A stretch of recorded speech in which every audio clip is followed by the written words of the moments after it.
Tiniyak ng isang kongresista na magiging mabusisi ang unang pagdinig ng Quad Committee kaugnay ng mga alegasyon ng extrajudicial killings sa kasagsagan ng madugong drug war noon ng Duterte administration. Magbabalita si Milky Rigunan.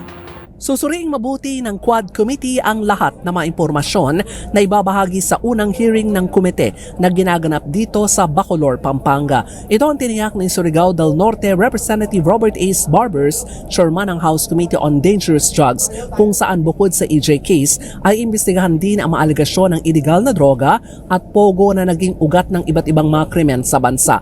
Isa sa mga resource person na inimbitahan ng Quad Committee ay si Police General Romeo Karamat Jr., dating hepe ng CIDG o Criminal Investigation and Detection Group. Gaya ng inaasahan, itinanggi ni Karamat ang alegasyon na handa siyang magbulgar ng umano'y mga issue ng EJ case sa kondisyon na maitatalaga siya bilang hepe ng Philippine National Police. Narito si Police General Romeo Karamat Jr. He will allow me to have an executive session.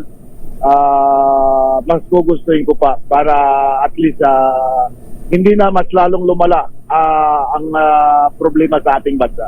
Samantala, tiniyak ni Barbers handa ang komiteng magpatawag ng executive session kung sensitibo ang mga ibabahaging impormasyon. Para sa MBC TV Network News, ako si Milky Rigunan, una sa Pilipinas, una sa Pilipino.